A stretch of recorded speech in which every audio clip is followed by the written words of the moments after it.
सर्दियों का मौसम चल रहा है ना, हमारा अर्थ घूम गया है ना, अब दूसरी तरफ है। अर्थ घूम गया, अर्थ का डायरेक्शन दूसरी तरफ है, चांद की तरफ है।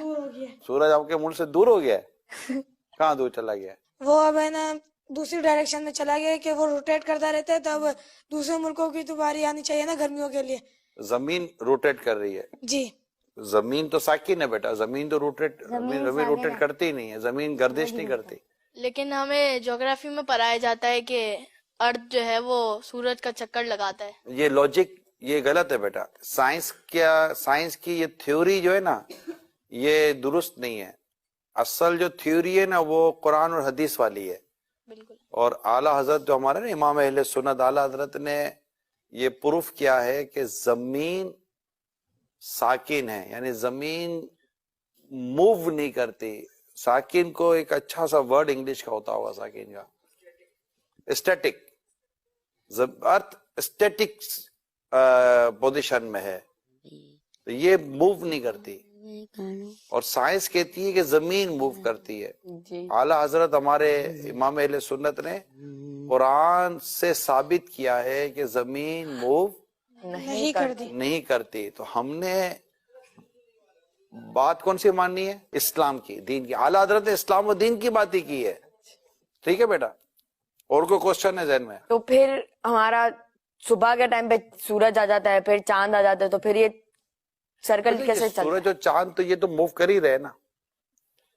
मतलब सूरज तो बेटा देखिए, सूरज अपनी गोल है, आपने देखा होगा ना, है? तो सूरज अपने अल्लाह के हुक्म से अपना जो भी इसका साइकिल है उसके साथ वो मूव कर ही रहा है। तो जहां जहां सूरज मूव कर रहा होता है वहां पर उसके टाइमिंग के साथ वो चीजें चल रही होती है ना। तो ये सूरज और चांद की जो गर्दिश है, ये सूरज और चांद का जो आना जाना है, अब सूरज और चांद को यूं समझे कि सूरज गुरूब हो जाता है। जैसे हमारे यहाँ से सूरज गुरूब हो गया तो कहीं तो सूरज तुलू हुआ ना बेटा, जी जी, तो सूरज नजर आया कहीं, तो ये कहीं चांद सूरज ये सब अल्लाह ताला के हुक्म से अपने वक्त के साथ इनका निजाम चल रहा होता है। हमने अभी के एपिसोड में, आज के इस सिटिंग में सिर्फ इस बात को याद कर लेना है, हम इसके भी डिटेल में नहीं जाते। ठीक है, हमारा टॉपिक आज साइंस नहीं और अर्थ नहीं है। हम इंशाल्लाह कभी किसी दिन साइंस और अर्थ पर इंशाल्लाह हम अपना प्रोग्राम करेंगे। ठीक है बेटा? लेकिन आज चूंकि एक बात चली थी कि सूरज हमारे कहाँ से हो गया, जमीन से दूर हो गया। ठीक है, और आपने जैसे इन्होंने कहा कि जमीन अर्थ रोटेट कर रही है, तो ये चूंकि अभी हमने शुरू में डिस्कशन हुई, तो ये चीजें दुरुस्त नहीं है। जमीन साकिन है, जमीन अपनी जगह पर रुकी हुई है। और यही इस्लाम का नजरिया, किसका नजरिया बेटा? इस्लाम का नजरिया है। और हमने इसी नजरिए को ही याद भी करना है और इसी पर हमने अपना यकीन रखना है। ठीक है बेटा? तो अब दूसरा सवाल लें। India has always attracted thousands of travelers through time and age. The vast knowledge of the scholars of India has forever drawn seekers of knowledge to this land of mystery and ancient wisdom.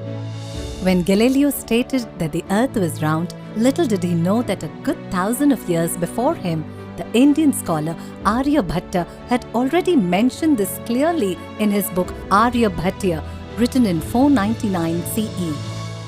Aryabhatta and another scholar Brahmagupta went further on to correctly state that the earth rotates on its own axis and revolves around the sun.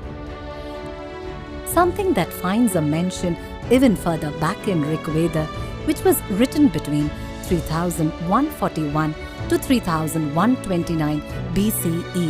What the world called geography was known as Bhushastra for ages in India. Bhu, the Sanskrit word for earth, and Shastra meaning science. In 1030 CE, Al-Biruni, a Persian scholar who came to India, wrote of his amazement about India's vast knowledge in geography in his magnum opus book Kitab-ul-Hind. The ancient Indian scholars knew that the science of the earth extended way beyond the earth itself and included the atmosphere.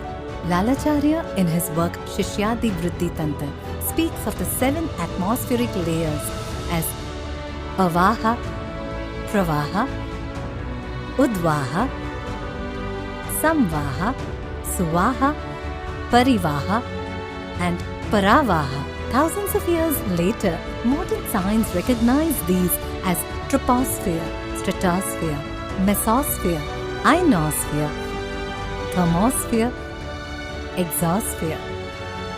The home of knowledge, wisdom, and philosophy for thousands of years. This is amazing India. Thanks for watching. Don't forget to like the video. And don't forget to subscribe.